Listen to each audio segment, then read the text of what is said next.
The first sign of collapse is not always a scandal, a deal gone wrong, or a fortune lost. It can be a trembling voice on the other end of a call. That voice leads to a chain of events filled with conflict, injustice, and a revelation so powerful, it will leave you questioning what family truly means. Stay to the end, hit like, subscribe for more stories, and tell us in the comments how the plot affected you and where you are watching from.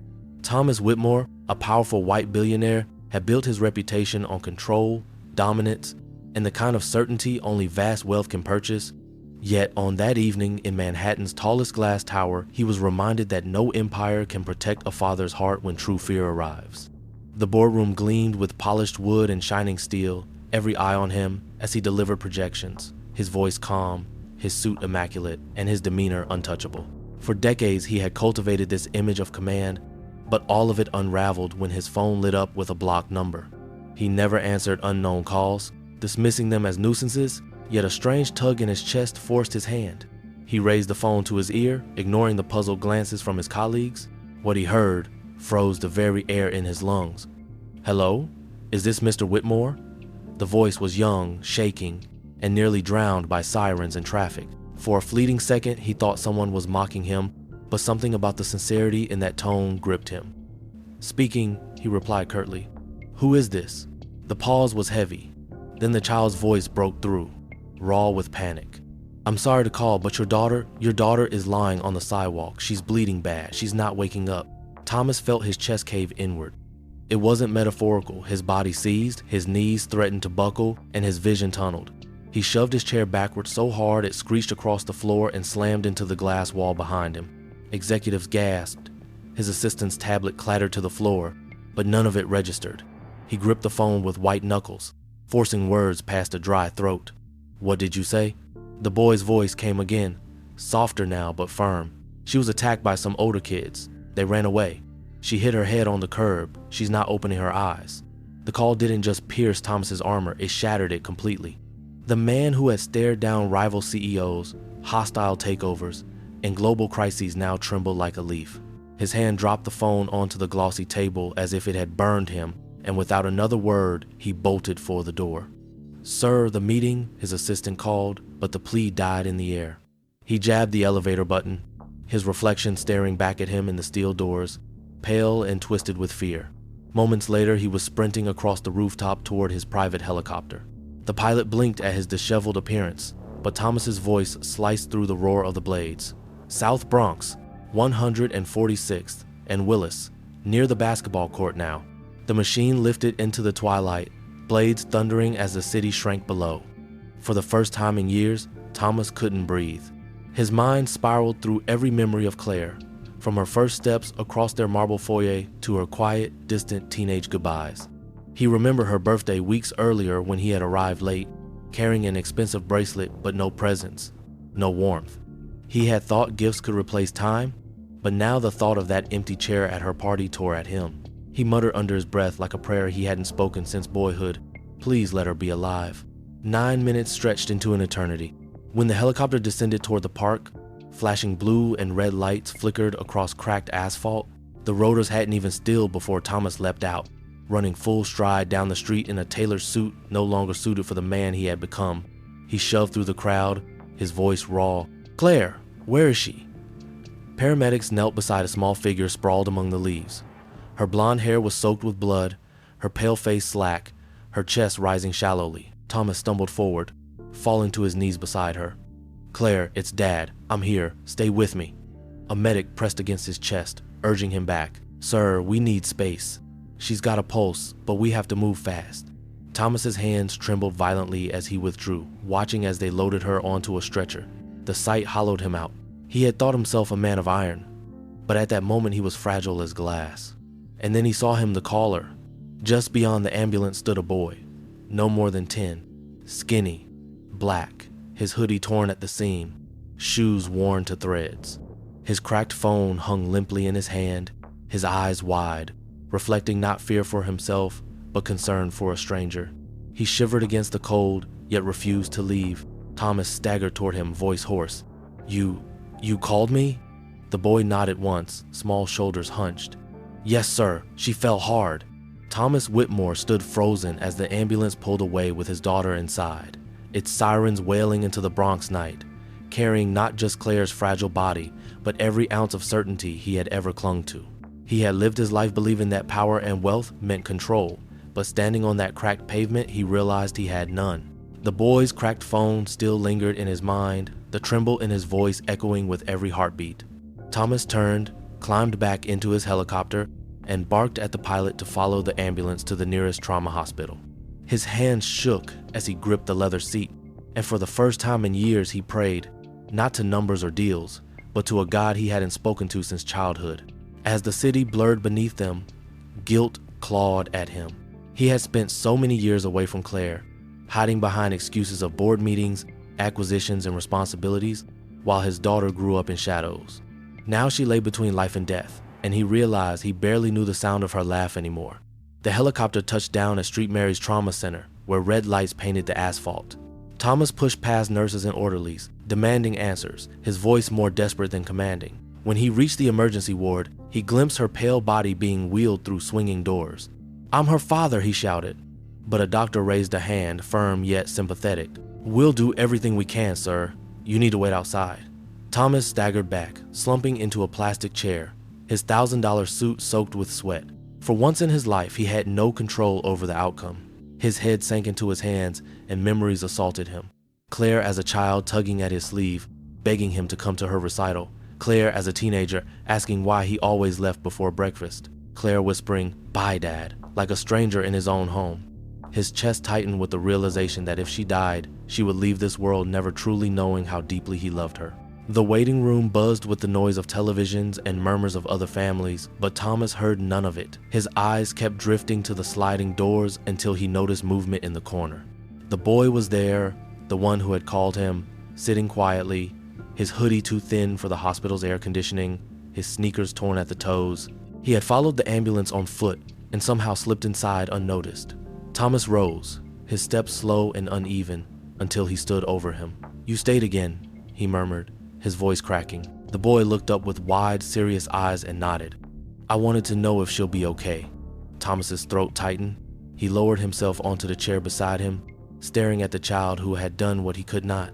"What's your name?" "Marcus," the boy answered softly, his hands folded tightly in his lap. "Marcus? What?" "Just Marcus. I don't really use the last name anymore." His words carried the weight of someone older than his years. Thomas studied him, noticing the dirt under his nails, the way his hoodie sleeves were frayed, the hunger lingering in his gaze. This child had so little, yet he had given everything in those crucial moments. Thomas leaned closer. "Marcus, I don't know how to thank you." The boy shrugged. "You don't have to. I just didn't want her to be alone." The simplicity of that statement tore open something raw inside Thomas. He had spent his life throwing money at problems, believing every soul could be bought or pacified. Yet here was a boy who had acted purely out of compassion, asking for nothing. He wanted to hand Marcus a check to fix whatever had broken his life, but he remembered how the boy had already refused money once. Instead, Thomas took off his silk scarf and wrapped it around Marcus's shoulders, more an act of gratitude than warmth. "Stay with me until I hear from the doctors," Thomas whispered, surprising himself. Hours passed, the hands of the clock dragging mercilessly, until finally a doctor emerged, his expression grave but steady. "She's stable for now. A concussion and significant blood loss, but she's breathing on her own. She needs rest and observation." Relief flooded Thomas's body like a tidal wave, and his knees nearly gave out. He pressed a hand to his chest, whispering, "Thank God." When he turned, Marcus was still sitting beside him, his small shoulders hunched but his eyes watchful. Thomas Whitmore remained seated in the waiting room long after the doctor's words had given him the smallest lifeline of hope, but his body could not stop trembling with the memory of seeing his daughter's blood on the Bronx pavement. And though relief seeped through his veins at knowing she was alive, the image of her still body haunted him like a ghost that would not leave. Hours passed in a blur until a nurse finally motioned him toward a recovery room, and when he stepped inside, he saw Claire lying against the white sheets, her skin pale but her chest rising steadily, her eyes closed, yet her presence enough to steady his heart. He stood by her bedside, brushing strands of blonde hair away from her bruised face, whispering words he had never spoken enough. "I'm here, sweetheart. I won't leave again." The weight of his failures pressed heavily, but before he could be swallowed whole by guilt, his gaze shifted to the corner of the room where Marcus sat quietly on a plastic chair, his thin frame dwarfed by the sterile walls, his eyes fixed not on the machines or the monitors but on Claire. As if by sheer will he could guard her through the night, Thomas crossed the room slowly, each step echoing with both curiosity and gratitude, and lowered himself to face the boy. "You've stayed again," he murmured, his voice softer than it had been in years. Marcus nodded silently, clutching the scarf Thomas had given him, his small hands hidden in the folds of fabric. "I wanted to make sure she was okay," the boy replied, his voice steady but touched by fatigue. "You've done more for her than I have in years," Thomas admitted, his throat tightening. "Tell me, Marcus, where's your family? Who's looking out for you?" Marcus hesitated, his eyes dropping to the linoleum floor. "It's just me and my grandma. She's sick a lot. Sometimes she can't even get out of bed. I run to the corner store for her. We don't have much, but we manage." Thomas felt a stab of shame as he looked at this child who had carried burdens no 10-year-old should know. He imagined the boy walking cracked sidewalks late at night, defending himself against the same cruelty that had nearly stolen his daughter, and his heart clenched. He reached into his pocket, pulling out a wallet stuffed with crisp bills, but Marcus shook his head firmly. "I don't want money," he said, his dark eyes locking onto Thomas's with quiet strength. "I just wanted to help her, that's all." Thomas's hand froze midair before he withdrew the wallet, realizing once again that money was the wrong answer. He had offered payment for compassion, and yet Marcus's value lay not in what he lacked, but in what he gave so freely. "Then let me take you home," Thomas said gently, placing a hand on the boy's shoulder. "Your grandmother must be worried."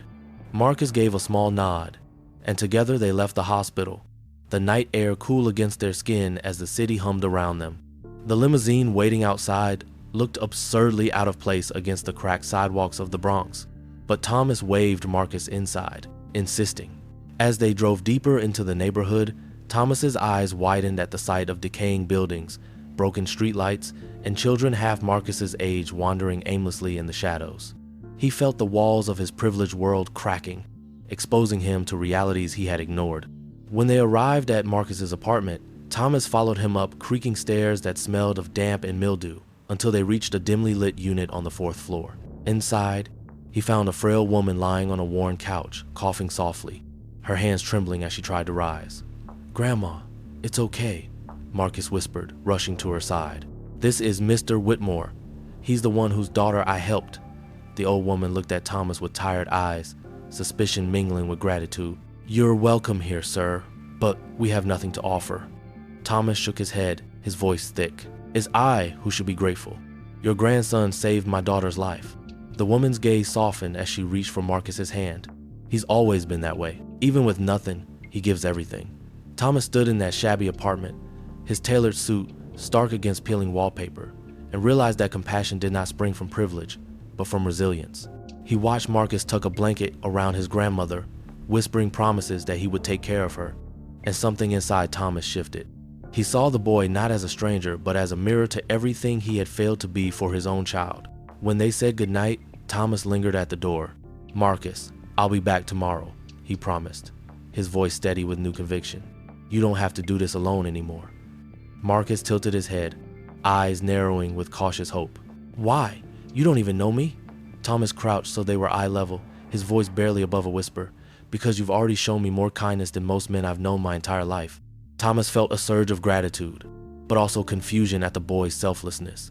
And when Claire stirred weakly and opened her eyes, the first words she whispered were not for her father, but for the boy. "Where's the one who stayed with me?" Her cracked voice barely rose above a whisper, but it shattered Thomas's heart. He had been absent so often that in her moment of crisis, it was not him she remembered, but the stranger child who had chosen to stay. Thomas grasped her hand, whispering, "I'm here, sweetheart."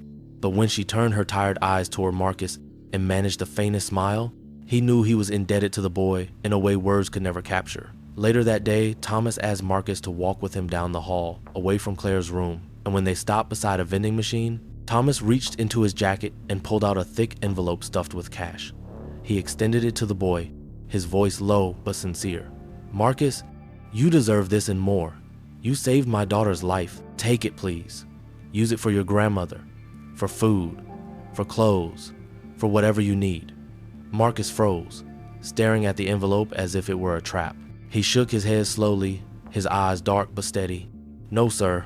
I don't want your money. I just wanted her to be safe." Thomas frowned, baffled. "Marcus, this could change things for you. This could make life easier." But Marcus's voice carried a conviction that cut deeper than any refusal Thomas had ever heard. "Money doesn't fix what's broken. People fix it. You don't have to buy me. I don't want anything except to know she'll be okay."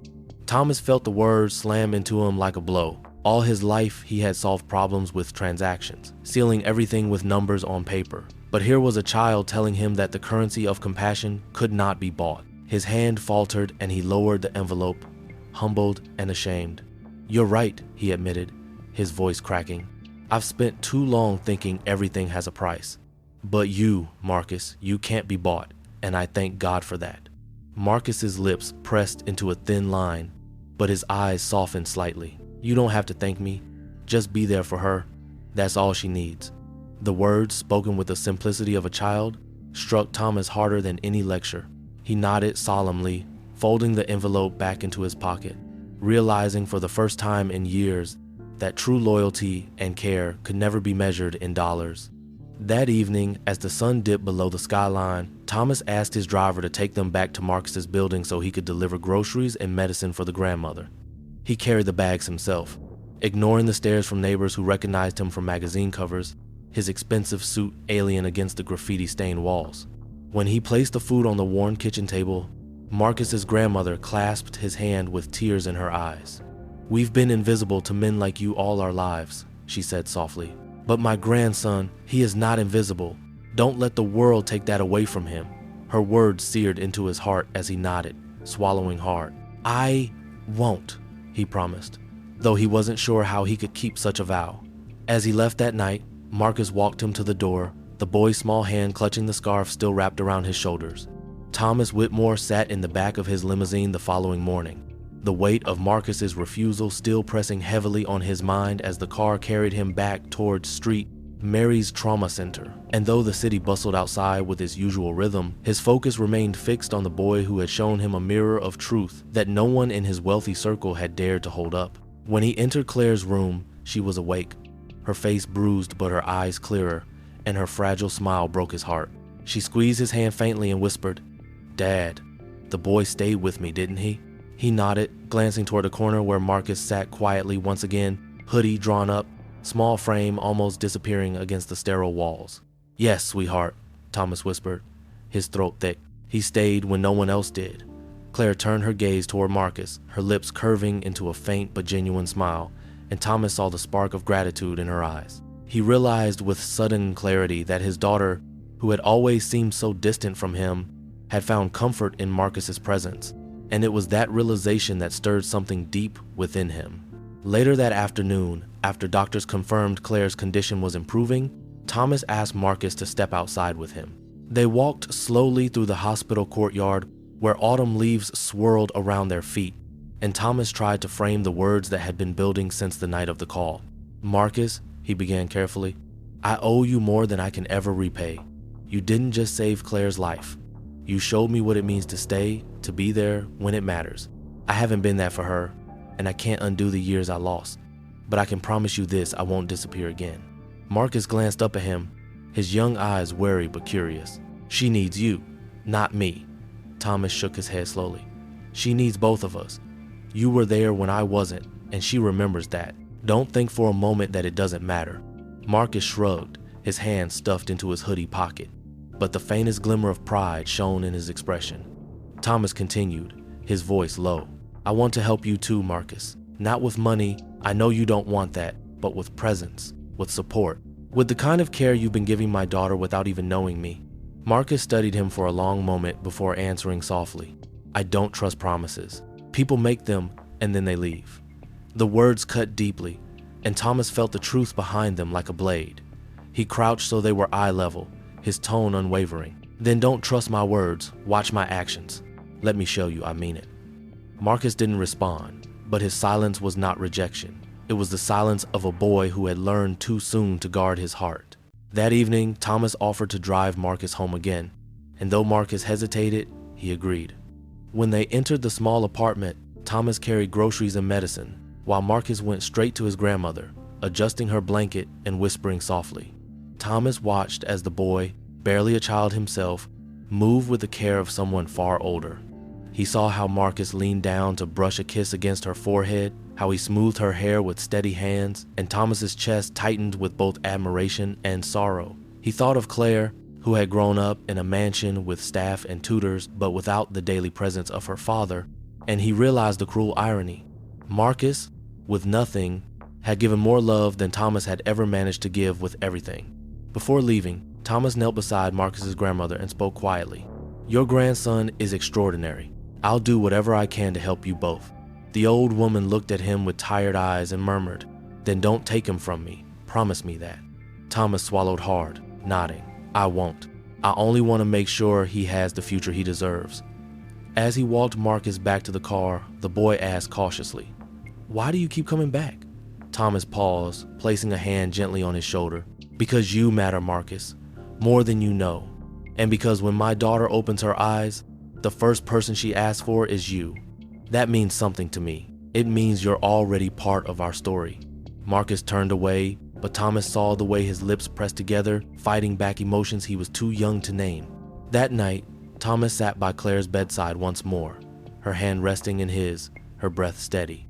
She looked at him with sleepy eyes and murmured, "Dad, he makes me feel safe." Thomas's throat closed, but he managed to whisper, "Then he'll stay close, sweetheart. I'll make sure of it." Thomas Whitmore woke the next morning in the hospital chair beside his daughter's bed, stiff and aching yet strangely anchored by the soft rhythm of Claire's breathing. And when he opened his eyes, his gaze drifted instinctively to the corner where Marcus had curled the night before. But the chair was empty, the scarf folded neatly on the armrest as if left deliberately, and Thomas felt a sudden pang of unease that surprised him with its sharpness. He rose quickly, searching the hallways, asking nurses if they had seen the boy, but no one had, and the thought of Marcus walking alone through the streets gnawed at him as though he had lost something he never realized he needed. He called his driver, ordered the car to search the surrounding blocks, but Marcus had vanished into the city's endless veins like smoke. And though Thomas told himself the boy would return, doubt festered.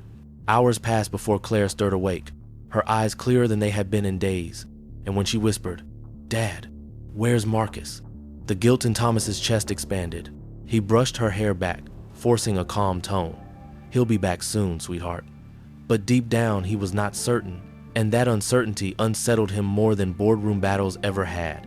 Over the following days, Thomas returned to Marcus's apartment to check on the grandmother, but the old woman shook her head weakly each time. "I haven't seen him since he left for the hospital. Sometimes he disappears when he doesn't want me to see him struggle. He's proud like that." Her voice trembled with both worry and resignation, and Thomas realized this was not the first time Marcus had vanished into the streets. Determined, he hired private investigators, men who normally tracked corporate rivals or financial trails. But now they scoured parks, alleys, and schools in search of a child. Still, no trace emerged. Days bled together, and the more Thomas failed to find Marcus, the more his frustration grew. Until one night he drove himself into the Bronx, abandoning his limousine and walking block after block beneath flickering streetlights.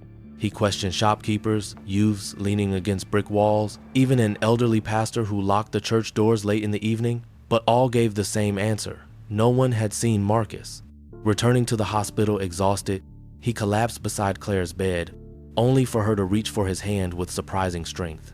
"You're scared," she whispered, studying him with an intensity that reminded him of her mother. "Not for me, for him." Thomas closed his eyes, unable to deny it. "Yes, sweetheart, he saved you, and I owe him. But it's more than that. He matters in a way I can't explain."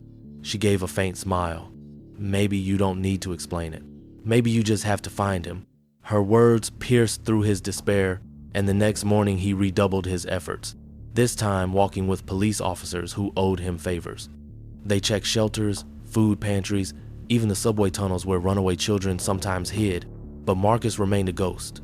It was in the quiet hours of the third night that Thomas finally found a clue.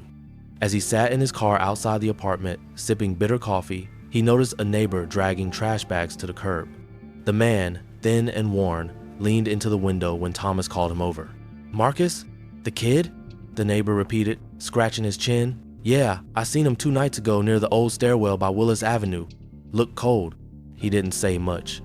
Thomas's heart leapt as he sped toward the location, and there, in the dim light of a flickering lamp, he found him huddled on the concrete, knees to his chest, his thin hoodie no shield against the autumn chill. Thomas approached slowly, crouching down. Marcus, he said softly, why did you disappear? The boy flinched awake, eyes wide with fear before recognition softened them. I didn't want to be a burden. Your daughter needs you. You don't need me hanging around. Thomas shook his head fiercely, reaching out to place a steady hand on his shoulder. You're wrong. I do need you. She needs you. And whether you believe it or not, you belong with us now. Marcus's lip trembled, his defenses cracking. Nobody ever says that. They say I'm trouble. They say I don't belong anywhere. The raw truth in his words broke something inside Thomas. He pulled the boy into a firm embrace, ignoring the grime of the stairwell, whispering, Then they were wrong, Marcus. From the moment you picked up that phone, you proved you belong in our lives, and I won't let you disappear again. Tears welled in Marcus's eyes, but he buried his face against Thomas's chest, too tired to resist. Thomas gathered him into his arms, carrying him out of the stairwell as though he were his own son. Thomas Whitmore carried Marcus back into the hospital like a father carrying his own son, the boy's thin arms wrapped weakly around his neck as Claire's eyes filled with relief the moment she saw them. And though the sterile air of the trauma ward pressed down with its familiar chill, something inside the room shifted when the three of them were together, a fragile yet undeniable sense of belonging that Thomas had never expected to feel again. Marcus had resisted being called family, had tried to vanish into the shadows. But now that he was back, Thomas knew he could not allow him to drift away once more. And as Claire reached out her hand to Marcus and whispered, I told you he'd find you, Thomas felt his throat tighten with a mix of pride and resolve. Over the next days, Thomas arranged for Marcus to stay near them, first in the hospital and then in his midtown penthouse, where Marcus's wide eyes took in the marble floors, sweeping glass walls, and endless city views with a mixture of awe and discomfort. Thomas watched him hover at the edges of rooms, hesitant to sit on leather couches or touch polished tables, and it was clear that Marcus feared this world could never truly be his. Thomas knew that to keep Marcus safe, he would need more than invitations and promises. He would need legal recognition, something binding and undeniable. So he contacted lawyers and began the process of filing for emergency guardianship. The conversations were filled with resistance from the bureaucracy of child services, which viewed Thomas with suspicion, questioning whether a billionaire seeking custody of a poor black child was acting out of altruism or image. Social workers visited his home, inspecting every room with clinical detachment, and their questions dripped with doubt. Why had he taken an interest? What did he expect in return? Where had Marcus's mother gone? The answers Thomas gave were firm and clear. Because he saved my daughter, because he matters, because no child should be invisible. Yet still, the whisper spread among journalists who caught wind of the case, among activists who accused Thomas of exploitation, and among business rivals who sneered that he was creating a publicity stunt. The scrutiny grew louder when an article appeared in a local paper with a headline that read, Billionaire claims guardianship of black child, motives questioned. Marcus read the story himself, his small hands trembling as his eyes moved across the page. And when he looked up at Thomas, his voice was small but steady. They think you're just using me. Thomas dropped to one knee, his hands gripping Marcus's shoulders. Listen to me, Marcus. They don't know you like I do. They don't know what you've done. They can question my motives all they want, but none of that changes the truth. You are part of this family now. Marcus studied him for a long moment before whispering, I don't want to be used, Mr. Whitmore. I just want a place where I belong. Thomas's voice cracked as he answered, Then that's what I'm fighting for. The court date approached quickly, and Thomas found himself preparing arguments not in a boardroom but in a family court, standing before a judge who peered down at him with stern eyes. Marcus sat beside him, small and nervous in a borrowed suit, his grandmother too frail to attend but offering her blessing from afar. The opposing caseworker painted Thomas as an opportunist, someone out of touch with the realities of raising a black child in America, someone who could provide wealth but not understanding. Yet, when it was his turn to speak, Thomas set aside the rehearsed statements his lawyers had prepared and instead spoke from the heart. Your Honor, he said, his voice steady but thick with emotion. "This boy saved my daughter when I could not. He stayed with her when I was absent. He has shown me more courage and compassion than most men I've met in my life. I'm not here to buy him, to parade him, or to use him. I'm here because I owe him, because I respect him, and because my daughter looks at him and sees the person who gave her back her life.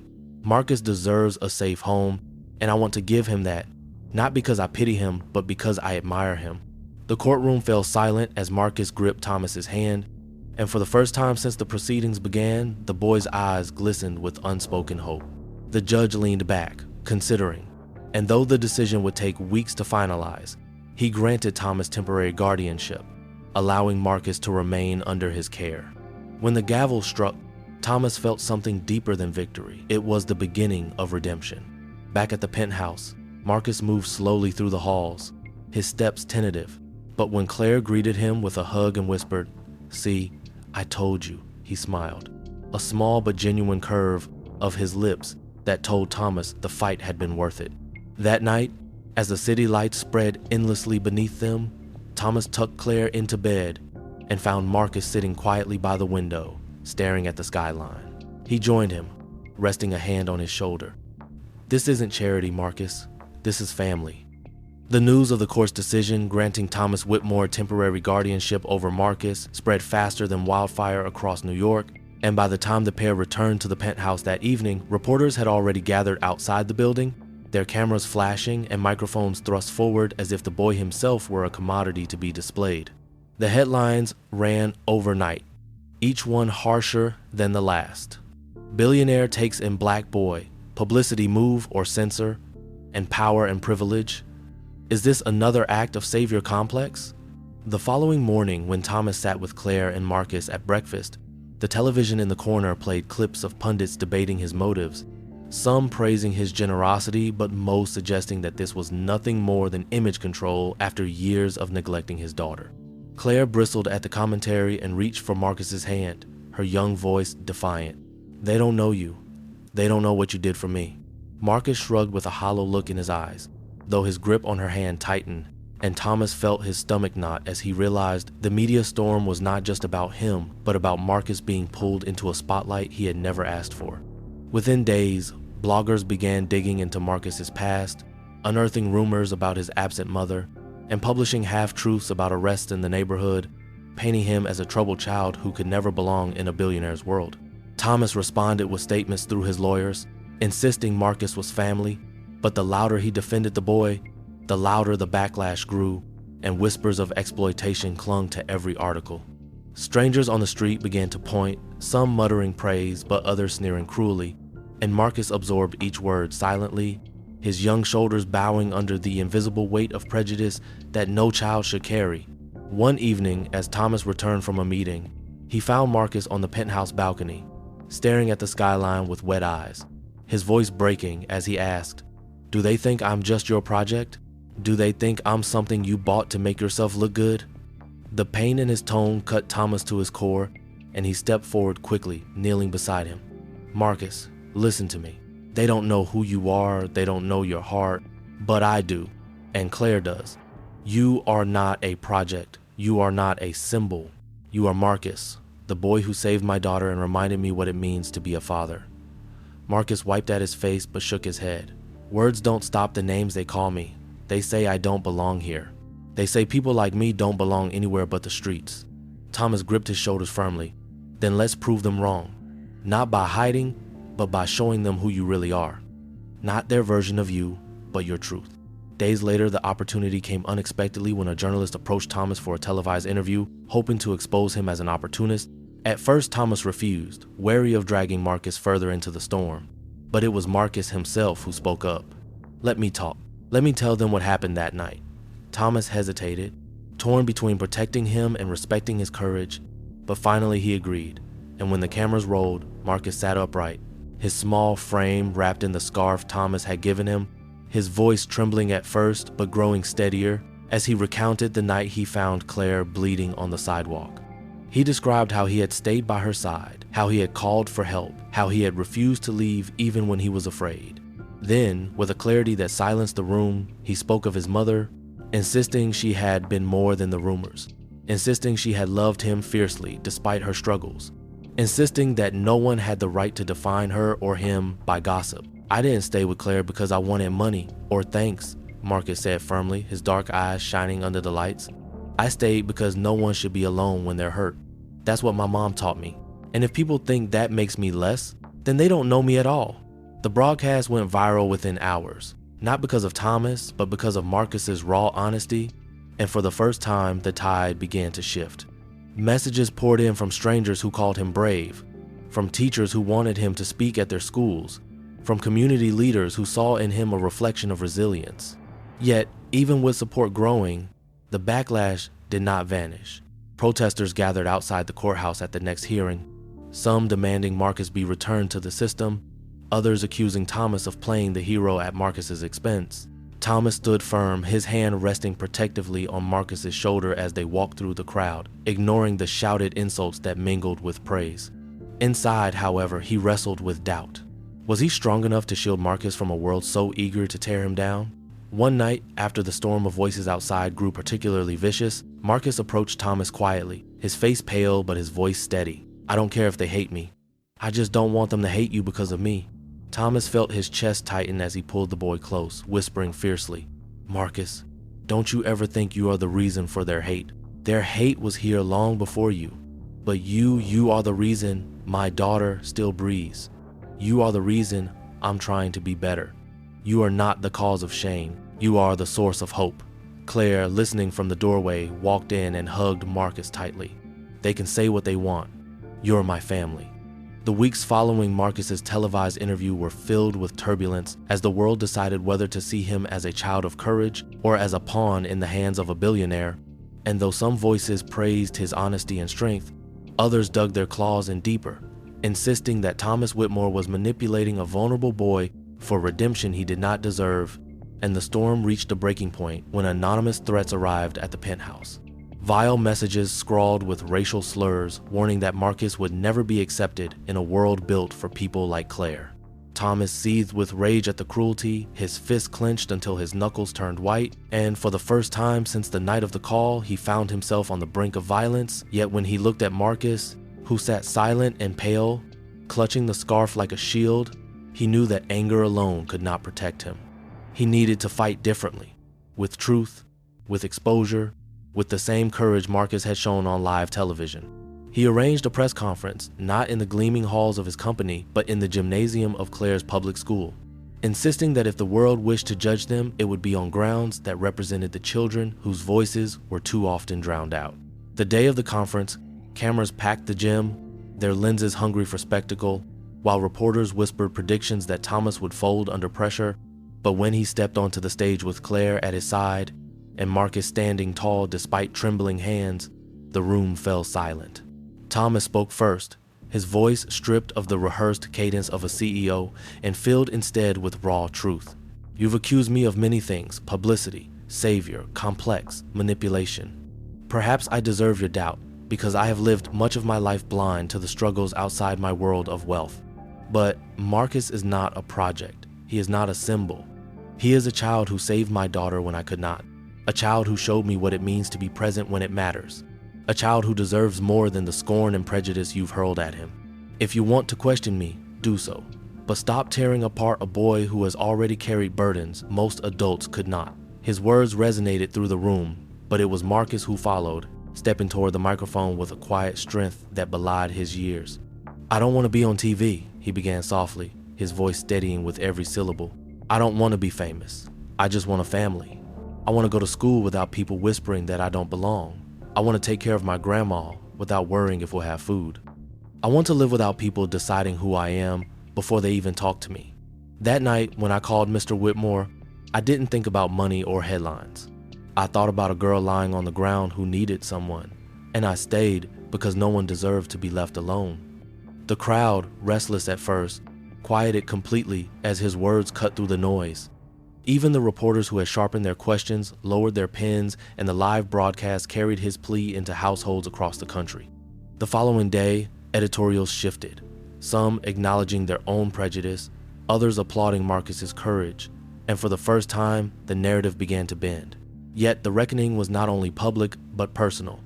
For that night, Claire confronted her father privately, her bruises still fading, but her voice clear. "You fought for him like you've never fought for me," she said, her tone more observation than accusation. Thomas froze, guilt rising, but she continued, her eyes unwavering. "But maybe that's what I needed to see. Maybe I needed to see you fight at all. You didn't show up for recitals or birthdays, but you showed up for him, and now you're here for me too. I think he's teaching you how to be a dad." Her words stung and soothed all at once, and Thomas gathered her gently in his arms, whispering, "Then I'll learn, sweetheart, for you, for him, for us." The reckoning extended further when Thomas faced his own board of directors, who worried that his crusade for Marcus was damaging the company's reputation. In a heated meeting, one executive sneered, "Your obsession with this boy is costing us millions. Investors don't want a scandal." Thomas slammed his fist on the table, his voice thunderous. "Then let them walk. If they cannot stomach compassion, they have no place in my company. We will not profit at the expense of a child's dignity." The room fell silent, and though the decision cost them contracts, it won Thomas a clarity he had never possessed before. Power meant nothing if it was not wielded for justice. In the weeks that followed, support swelled from unexpected corners, teachers wrote letters, churches offered prayers, children sent drawings of Marcus as a hero, and though hate still lingered in darker alleys of the internet, the balance had shifted. Marcus walked through the halls of Claire's school with a little more confidence, his head held higher when classmates whispered. And though scars remained, he began to believe that belonging was not a fantasy, but a fragile truth worth defending. One night, as Thomas tucked both children into bed, Marcus turned toward him hesitantly. "Do you think they'll ever stop seeing me as different?" Thomas paused, choosing his words with care. "I can't promise the world will change overnight, Marcus, but I can promise you this, you'll never face it alone again. You'll have me, you'll have Claire, and together we'll make them see who you really are." The storm of headlines eventually subsided, as storms always do, leaving behind not silence but a quieter hum of curiosity. And though Thomas Whitmore knew the world would never stop watching, he also knew that what mattered most now was not the cameras or the scrutiny, but the bond being forged within the walls of his home. Marcus had begun to settle into a rhythm that felt almost normal. He attended school each morning with Claire, riding in the same car, sitting beside her at lunch, walking home together in the afternoons, and though whispers still trailed him down the hallways, Claire's unflinching loyalty silenced many of them. Thomas watched them grow closer, not as two children from different worlds, but as siblings bound by a shared night of blood, fear, and courage. And the sight filled him with both pride and humility. The legal process stretched on for months, with hearings and interviews, but at the final court session, the judge, who had once looked at Thomas with suspicion, spoke with clarity that left no doubt. "Mr. Whitmore, guardianship is not a transaction but a trust, and though this case has tested the meaning of that word, I believe you have shown it. Marcus is hereby placed under your permanent guardianship, with all the rights and responsibilities therein." The gavel struck, echoing through the courtroom, and Thomas felt his chest swell with an emotion he had not known in decades. He turned to Marcus, who sat in the too big suit once again, and whispered, "You're home now, for good." Marcus blinked hard, fighting tears, and whispered back, "I finally belong." The ride home was quiet except for the steady hum of the city beyond the windows, but when they stepped into the penthouse, Claire threw her arms around Marcus and declared, "You're stuck with us forever." And for the first time since his mother's absence, Marcus laughed, a sound so light it startled even himself. That night, Thomas stood at the balcony, staring at the city lights, reflecting on the man he had been and the man he was trying to become. He remembered the emptiness of boardrooms, the cold triumph of financial victories, and the hollow nights spent alone in towers of glass. None of it compared to the simple image of two children asleep down the hall, breathing evenly, their small lives intertwined, because a boy had chosen compassion over fear. He whispered into the night air, as if confessing to the universe itself, "This is my real fortune." The meaningful end came not with headlines or applause, but with quiet acts of ordinary life. Thomas drove Marcus to his first basketball practice, cheering loudly from the bleachers despite fumbling with the rules. He sat through Claire's piano recital, clapping until his palms stung, and when she glanced toward him in the crowd, he was already on his feet, no longer absent but present in every sense. He visited Marcus's grandmother weekly, ensuring she had care and comfort, promising her that her grandson would never be abandoned. Slowly, trust began to bloom not just in Marcus's heart but in Claire's too, as she saw her father fight for them both, not with money but with time, attention, and a willingness to stand in the mess of life without retreat. And though prejudice still lingered in the corners of society, though whispers never truly died, inside their home it was drowned out by laughter at dinner, by shared stories at bedtime, by the clumsy but earnest attempts of a man learning how to father two children who had saved him as much as he had saved them. One evening, as they sat together around the table, Marcus set down his fork and looked up at Thomas with a seriousness that belied his age. "Why did you keep fighting for me? You could have walked away and no one would have blamed you." Thomas leaned forward, his eyes steady and voice thick with conviction. "Because walking away is what I did too many times before. Because when you picked up that phone, you gave me back my daughter and a chance to be the man I should have been. And because, Marcus, I didn't save you, you saved me." Marcus blinked, his lips parting as though he wanted to argue, but instead, he simply nodded, the weight of the truth settling quietly between them. Claire reached across the table to squeeze both their hands, and for a moment the three of them sat in silence, united not by blood or by wealth, but by choice, by the decision to see one another fully and without condition. Thomas realized then that families were not always born, they were built, sometimes in the most unexpected and painful ways, and sometimes with people the world insisted could never belong together. The end. If this story moved you, make sure to hit that like button and subscribe so you don't miss the next one. I'd love to hear your thoughts. What part of the plot struck you the most, and where in the world are you watching from? Share in the comments. Your voice makes this community stronger.